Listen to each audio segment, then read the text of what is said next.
یہ اس وقت کی بات ہے جب مشرق وسطیٰ اور یورپ میں ایک خوبصورت شہزادی کے چرچے عام تھے۔ لوگ ہر جگہ اس کے حسن کے چرچے کیا کرتے اور ہر کسی کی خواہش تھی کہ ایک جھلک اس حسینہ کی دیکھنے کو مل جائے۔ نہ صرف عام لوگ بلکہ بادشاہ اور اس وقت کے امراء بھی اس فریبی حسینہ کے لیے پاگل تھے۔ یہ حسینہ ایزا نامی ملک کی شہزادی ایزابل تھی۔ یہ وہ دور تھا جب نبی سلیمان علیہ السلام کی وفات کو کچھ سال گزر چکے تھے اور بنی اسرائیل کی عظیم سلطنت دو حصوں میں بٹ گئی تھی۔ شمالی علاقے میں اسرائیل اور جنوب میں یہودیہ نام کی بستیاں آباد تھی۔ یہ دو مختلف ریاستیں بن گئی تھیں۔ اس زمانے میں اسرائیل پر اخی اب کی بادشاہت تھی جو اسرائیل سلطنت کا 7واں بادشاہ تھا۔ اخی اب 918 قبل عیسوی میں تخت پر براجمان ہوا۔ اخی اب بھی ایزابل کا دیوانہ تھا اور اس نے ایزابل سے شادی کر لی۔ ایزابل خوبصورت ہونے کے ساتھ ساتھ ایک مشرکہ عورت بھی تھی۔ وہ فنیکی بادشاہ کی بیٹی تھی اور فنیکیوں کے دیوتا بال کی پوجا کرتی تھی، جبکہ بنی اسرائیل اور بادشاہ اخی اب توحید پرست تھے اور حضرت موسیٰ علیہ السلام کی شریعت پر عمل پیرا تھے۔ مگر اخی اب اپنی بیوی ایزابل کی باتوں میں آ گیا اور اس نے ایزابل کے دیوتا بال کی عبادت شروع کر دی۔ ایزابل ایک چالاک شہزادی تھی۔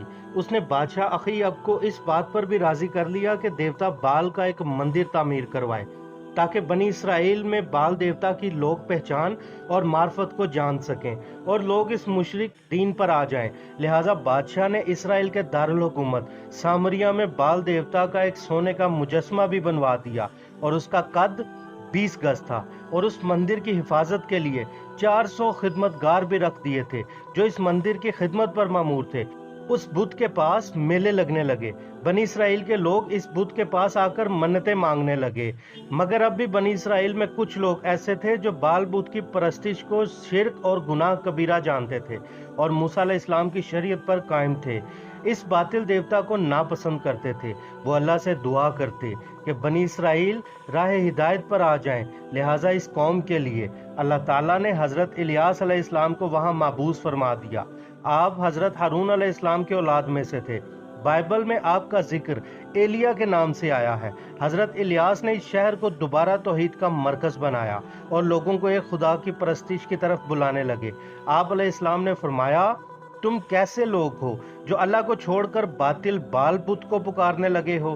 یہ نہ تو تمہاری کوئی مدد کر سکتا ہے اور نہ کوئی فائدہ دے سکتا ہے۔ تم لوگ اللہ حقیقی کی جانب واپس لوٹ آؤ جو تمہارا اور تمہارے باپ داؤں کا بھی رب ہے۔ حضرت الیاس علیہ السلام کے اس پیغام کو بنی اسرائیل نے جھٹلا دیا اور صاف انکار کر دیا۔ جب حضرت الیاس نے بادشاہ اخی اب اور ملکہ ایزابل کو بھی حق کی دعوت دی تو وہ بھی صاف انکاری ہو گئے۔ ملکہ ایزابل نہایت سفاک عورت تھی۔ اس نے محسوس کیا کہ حضرت الیاس اس کے اور اس کے خدا بال اور حکومت کے لیے خطرہ ثابت ہو رہے ہیں۔ لہٰذا بادشاہ کے ساتھ اس نے منصوبہ بنایا کہ حضرت الیاس کو قتل کر دیا جائے، مگر اللہ کے حکم سے حضرت الیاس نے اس شہر کو چھوڑ دیا اور ایک پہاڑ کے غار میں جا کر قیام فرمایا اور وہیں پر رہنے لگے۔ آپ علیہ السلام کے جانے کے بعد اسرائیل میں قحط پڑ گیا اور 3 سال تک ایک بوند بارش نہ ہوئی۔ فصلیں برباد ہوتی گئیں، لوگ ایک بوند پانی کو ترسنے لگے، ملک میں لوٹ مار بڑھتی گئی، یہاں تک کہ لوگوں نے بادشاہ اخی اب کے محل کو بھی گھیر لیا اور محل کے ایک حصے میں آگ لگا دی۔ اخی اب نے حکم دیا کہ حضرت الیاس کو ہر جگہ تلاش کیا جائے اور میری درخواست ان تک پہنچائی جائے۔ سپاہیوں نے آپ علیہ السلام کو ڈھونڈا اور بادشاہ کی درخواست پر آپ دوبارہ سامریہ تشریف لائے، مگر بال کے پجاری اور ملکہ ایزابل بادشاہ کے اس عمل پر غصے میں آ گئے اور حضرت الیاس کا دوبارہ آنا ایزابل کو بڑا ناگوار گزرا۔ حضرت الیاس نے بادشاہ اور بنی اسرائیل کے سامنے ایک تجویز رکھ دی کہ بال بت کے سب سے بڑے پجاری بال کے نام پر کسی جانور کی قربانی دیں اور میں اپنے معبود اللہ کے نام پر جانور کی قربانی پیش کروں گا۔ جس کی قربانی قبول ہوئی اس کا خدا برحق ثابت ہوگا اور پھر پوری قوم اسی معبود سے بارش کے لیے التجا کرے گی اور دعا مانگے گی۔ اس دور میں قربانی کا یہ دستور تھا کہ جانوروں کو کھلے میدان یا پہاڑ کی چوٹی پر رکھ دیا جاتا، اوپر سے ایک آگ آ کر اسے جلا دیتی جو یہ ثبوت ہوتا کہ قربانی قبول ہو گئی۔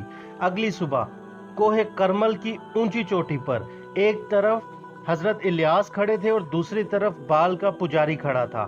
دونوں نے قربانی کے لیے جانوروں کو اونچی اونچی جگہ پر رکھ دیا۔